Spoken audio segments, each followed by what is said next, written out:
तो आप जॉब करते हैं और हर महीने आपके अकाउंट में जो सैलरी आती है आप उसे स्टॉक मार्केट में इन्वेस्ट करके अपनी वेल्थ को बढ़ाना चाहते हैं। तो कितने टाइप की इन्वेस्टमेंट स्ट्रेटेजीज होती हैं और आपको कौन सी स्ट्रेटेजी फॉलो करनी चाहिए अपनी वेल्थ को बढ़ाने के लिए? तो सबसे पहले हम निखिल कामत जो ज़ीरोधा के फाउंडर हैं उनकी इन्वेस्टमेंट स्ट्रेटेजी को देखते हैं कि वो कौन सी इन्वेस्टमेंट स्ट्रेटेजी फॉलो करते हैं। एक्चुअली निखिल कामत ने कुछ टाइम पहले अपना इन्वेस्टमेंट प्लानिंग या स्ट्रेटेजी पब्लिक कर दी थी, जिसमें ये क्लियर था कि उन्होंने कितना % इक्विटी में इन्वेस्ट किया हुआ है, कितना गोल्ड में और कितना बाकी दूसरी चीजों में। तो आइए देखते हैं। तो निखिल कामत के शेयर्ड डेटा के अकॉर्डिंग उन्होंने इक्विटी में 50% इन्वेस्ट किया हुआ है, फिक्स डिपॉजिट में 43%, गोल्ड में 2% और रियल स्टेट में 5%। अब आप कहोगे लेकिन ज्यादातर फाइनेंशियल एक्सपर्ट्स तो ये कहते हैं कि फिक्स डिपॉजिट में बहुत कम रिटर्न मिलता है और एफडी में पैसा रखना बिल्कुल वेस्ट है। लेकिन ज़ीरोधा के फाउंडर अगर खुद 43% एफडी में इन्वेस्ट कर रहे हैं, इसका मतलब एफडी ज्यादा सही है। और तो और निखिल कामत ने सिर्फ 50% ही इक्विटी में इन्वेस्ट किया हुआ है, लेकिन फाइनेंशियल एक्सपर्ट तो ये कहते हैं कि इक्विटी में ज्यादा इन्वेस्ट करना चाहिए। इसका मतलब क्या ये सभी फाइनेंशियल एक्सपर्ट्स गलत बताते हैं? क्योंकि ज़ीरोधा के फाउंडर जो खुद अपनी ब्रोकर कंपनी चलाते हैं वो तो गलत नहीं हो सकते। तो जो इन सभी सवालों का जवाब है कि ज़ीरोधा के फाउंडर निखिल कामत बिल्कुल सही है, लेकिन जो फाइनेंशियल एक्सपर्ट्स इक्विटी में इन्वेस्ट करने के लिए कहते हैं वो भी सही है। तो फिर गलत कौन है? एक्चुअली कोई गलत नहीं है। अगर आप निखिल कामत की इन्वेस्टमेंट स्ट्रेटेजी को फॉलो करना चाहते हैं तो पहले आपको अपनी नेटवर्थ निखिल कामत के आसपास लानी होगी। जैसे सब स्टूडेंट्स एग्जामिनेशन हॉल में एग्जाम देने आते हैं तो उन्हें ऑब्जेक्टिव टाइप क्वेश्चन सॉल्व करने होते हैं, जिसमें हर क्वेश्चन के 4 ऑप्शंस होते हैं, A, B,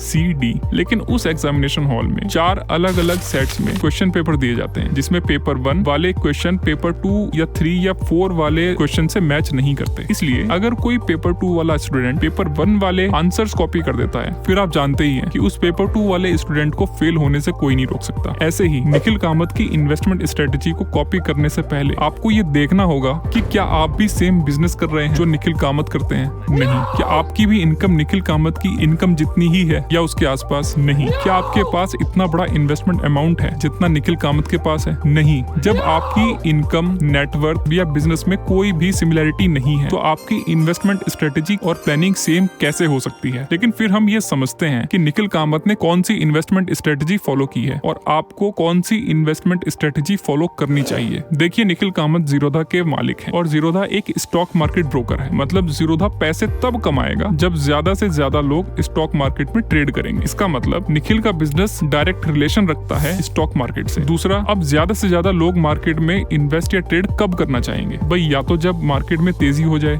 या गवर्नमेंट ही कुछ कैपिटल गेन टैक्सेस या ड्यूटीज कम कर दे। लेकिन अगर इसका उल्टा हो जाता है, मार्केट डाउन हो जाती है या गवर्नमेंट टैक्सेस बढ़ा देती है, उस केस में ज़ीरोधा के प्रॉफिट भी डाउन हो जाएंगे क्योंकि नंबर ऑफ ट्रेड्स कम हो जाएंगे। ऐसे में जब मेरा कोर बिजनेस डाउन हो जाएगा और साथ में अगर मैंने इक्विटी में इन्वेस्ट किया हुआ है और वो भी डाउन हो जाएगा तो मेरे लिए ये सिचुएशन बहुत ही खराब हो जाएगी। तो इस सिचुएशन से बचने के लिए मैं क्या करूंगा? मैं अपनी इन्वेस्टमेंट वहां बढ़ाऊंगा जहां मार्केट के फ्लक्चुएशंस या मूवमेंट का कोई इफेक्ट ना पड़े। इसलिए मैं अपनी इन्वेस्टमेंट्स एफडी में बढ़ा दूंगा जहां मेरे रिटर्न्स तो कम ही रहेंगे, जैसे सिर्फ 7 या 8%, लेकिन मेरी वेल्थ या इन्वेस्टमेंट रिस्क में नहीं आएगी। अगर मैं आपसे कहूँ कि आप 5,000 रुपए किसी XYZ कंपनी के शेयर्स में इन्वेस्ट कर दीजिए, आपको 1 साल में 50% से ज्यादा रिटर्न मिल जाएगा। तो हो सकता है आप मेरे एक कहने पर इन्वेस्ट कर दें, लेकिन अगर आपको जॉब करते हुए या बिजनेस करते हुए 20 साल हो गए और आपने 20 साल में टोटल सेव करके या इन्वेस्ट करके 20 करोड़ रुपए कमा लिए, और अगर अब मैं आपको कहूँ आप वो 20 करोड़ रुपए XYZ कंपनी के शेयर्स में इन्वेस्ट कर दीजिए, आपको 1 साल में 100% का रिटर्न मिलेगा। तो देयर आर मैक्सिमम चांसेस कि आप अपनी टोटल वेल्थ उसमें इन्वेस्ट नहीं करेंगे क्योंकि अब वो अमाउंट बहुत बड़ा हो गया और आप अपनी पूरी सेविंग रिस्क में नहीं डालना चाहेंगे। अब आप सबसे पहले अपनी वेल्थ को प्रिजर्व रखना चाहेंगे कि भाई प्रॉफिट चाहे थोड़ा कम हो जाए लेकिन मेरी वेल्थ कम नहीं होनी चाहिए। ऐसे ही अगर आपका पोर्टफोलियो 20,000 का है तो आपका गोल होगा अर्न मोर प्रॉफिट और अपने पोर्टफोलियो को बड़ा करना। लेकिन अगर आपका पोर्टफोलियो 2 करोड़ का है फिर आपका गोल होगा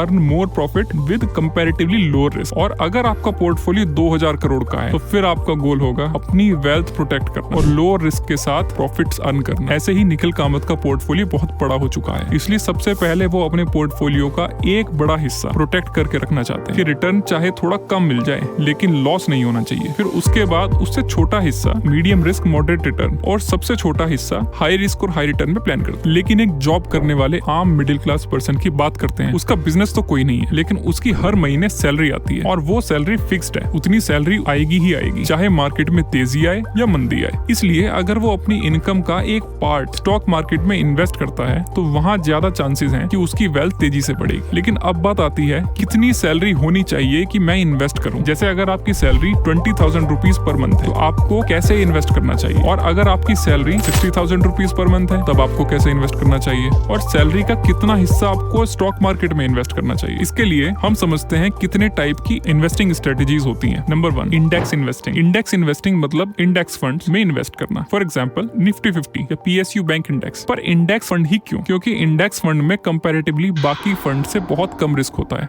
भाई निफ्टी 50 में इंडिया की टॉप 50 कंपनीज होती हैं और इन कंपनीज का हजारों लाखों करोड़ का टर्नओवर होता है, तो इन कंपनीज के बैंकरप्ट होने के चांसेस ऑलमोस्ट जीरो होते हैं। लेकिन फिर भी जब आप इन्वेस्ट करें इंडेक्स फंड को चेक जरूर कर लें कि वो किन लेवल्स पर चल रहा है, और जब भी आपको वो इंडेक्स फंड अंडर वैल्यूड दिखे तो आप उसमें इन्वेस्ट कर दीजिए। इससे आपको फ्यूचर में थोड़ा ज्यादा रिटर्न मिल सकता है। जैसे नॉर्मली आपको 12% का रिटर्न मिलता है इंडेक्स फंड से, लेकिन अंडर वैल्यूड लेवल पर लेने के वजह से आपको 12 की जगह 13% का रिटर्न मिल सकता है। सेकंड, लार्ज कैप इन्वेस्टिंग, जैसे HUL, HDFC, L&T, मारुति, मतलब बड़ी बड़ी कंपनी। अब लार्ज कैप इन्वेस्टिंग क्यों? अब इनमें भी लो रिस्क रहता है, लेकिन इन स्टॉक्स में अगर आप लॉन्ग टर्म के लिए इन्वेस्ट करते हैं तो आपको ज्यादा बेनिफिट होगा, क्योंकि कुछ कंसिडरेबल रिटर्न आपको लॉन्ग टर्म में ही देखने के लिए मिलेंगे। Third, small cap investing. इसमें स्मॉल कैप कंपनीज होती हैं और स्मॉल कैप कंपनीज में इन्वेस्ट करने के अपने फायदे भी हैं और नुकसान भी हैं। फायदे की बात करें, इसमें आपको सबसे ज्यादा रिटर्न मिलने के चांसेस होते हैं, और नुकसान की सबसे ज्यादा रिस्क भी आपको इन्हीं स्टॉक्स में देखने के लिए मिलेगा, क्योंकि मार्केट में कोई एक इकोनॉमिक स्लोडाउन आया नहीं कि ये कंपनीज बैंकरप्ट होने की कगार पे आ जाती हैं। लेकिन हायर रिटर्न की वजह से ऐसे स्टॉक्स भी आपके पोर्टफोलियो में होने चाहिए। तो अगर आप अपने करियर के शुरुआती दौर में हैं और आपकी सैलरी 20,000 रुपीज है तो आपको इंडेक्स फंड में इन्वेस्ट करना चाहिए। जैसे 50-30-20 रूल के अकॉर्डिंग आपको 20% इन्वेस्ट करना चाहिए, मतलब 4,000 रुपीज पर मंथ। अब आप अपना पोर्टफोलियो कैसे बनाएंगे? अब आप 80-20 रेशो फॉलो करेंगे। 80% इन्वेस्टमेंट आप index fund plus large cap में करेंगे और 20% आप स्मॉल कैप में करेंगे। इससे क्या होगा? 80% पार्ट आपके पोर्टफोलियो को प्रोटेक्ट करेगा और 20% आपके पोर्टफोलियो को ग्रो करेगा, और इस स्ट्रेटेजी से आप अप्रोक्सीमेटली 14-15% का रिटर्न आराम से बना सकते हैं। लेकिन अगर आपकी सैलरी 60,000 रुपीज पर मंथ है तब आपकी स्ट्रेटेजीज क्या होंगी? तो यहाँ भी 50-30-20 रूल के अकॉर्डिंग आप 20% इन्वेस्ट करेंगे, मतलब 12,000 रुपीज पर मंथ। लेकिन जब आपकी सैलरी 25,000 थी तब 50-30-20 रूल के हिसाब से 50% पार्ट आपका फिक्स्ड एक्सपेंसेस में खर्च होना था, 30% पार्ट आपकी वॉन्ट्स एंड एंटरटेनमेंट पर खर्च होना था, और बाकी 20% इन्वेस्ट होना था। लेकिन जब आपकी सैलरी 60,000 होगी, क्या तब भी आप अपने एक्सपेंसेस 50% के हिसाब से ही खर्च करेंगे और आप अपने वॉन्ट्स एंड एंटरटेनमेंट पर 30% खर्च करेंगे? 30% मतलब 18,000 ऑन एंटरटेनमेंट नहीं। तो यहाँ जो आपके पास एक्स्ट्रा पैसे बच रहे हैं ये आपके लिए एक एडवांटेज खोल देता है। आप मंथली SIP करने की जगह बल्क इन्वेस्टमेंट कर सकते हैं। मार्केट में कभी कभी ऐसा टाइम आता है जब स्टॉक प्राइस बहुत डाउन हो जाते हैं। फॉर एग्जाम्पल जब कोविड आया था तब मार्केट रिकॉर्ड लेवल तक नीचे गिर गया था, तो उस टाइम जिन लोगों ने स्टॉक मार्केट में बल्क में स्टॉक बाय कर लिए थे, आज वही लोग 8 गुना या 10 गुना रिटर्न ले रहे हैं। और ये सिर्फ कोविड के टाइम पर ही नहीं, ऐसे इंसिडेंट होते रहते हैं जब कोई पर्टिकुलर स्टॉक अपने लेवल से बहुत नीचे चला जाता है। जैसे एक हिंडनबर्ग की रिपोर्ट आने के बाद अडानी के शेयर 20% से ज्यादा गिर गए थे। तो यही टाइम होता है जब आप बल्क बाइंग कर सकते हैं और मैक्सिमम रिटर्न अर्न कर सकते हैं। जैसे अगर निफ्टी 50 इंडेक्स फंड अगर 12% रिटर्न देता है, लेकिन आपने बीच बीच में अगर बल्क इन्वेस्टिंग की अंडर वैल्यूड प्राइस पर, तो ये 12% रिटर्न आपके 17% या उससे ज्यादा का रिटर्न बन सकते हैं। लेकिन अब आप कहोगे इस एडिशनल 3% या 4% से क्या ही हो जाएगा? तो यहाँ कंपाउंडिंग का रोल है। मान लीजिए आपने हर महीने 12,000 इन्वेस्ट किए 30 ईयर्स के लिए और आपको 12% का रिटर्न मिला, तो आपके पास 30 साल के बाद 4.23 करोड़ रुपीज होंगे, मतलब लगभग 4.25 करोड़ रुपए। अब देखते हैं अगर इसी इन्वेस्टमेंट पर आपको 17% का रिटर्न मिलता तो आपके पास होंगे 13.5 करोड़, मतलब 13.5 करोड़ रुपए। तो 60,000 सैलरी के लिए आप 80-20 रेशो ही फॉलो कर सकते हैं, लेकिन साथ में बल्क इन्वेस्टिंग पर भी फोकस कर सकते हैं। अगर आपकी सैलरी 1 लाख रुपए है फिर आप क्या करो? तो सबसे पहले आप 80-20 रेशो फॉलो नहीं करेंगे, अब आप 70-30 का रेशो फॉलो करेंगे। मतलब अब आप 70% इन्वेस्ट करेंगे index fund plus large cap में, जिससे पोर्टफोलियो प्रोटेक्ट रहे, और बाकी 30% आप करेंगे स्मॉल कैप में, जिससे आपका पोर्टफोलियो कंपैरेटिवली थोड़ा तेज ग्रो कर पाए।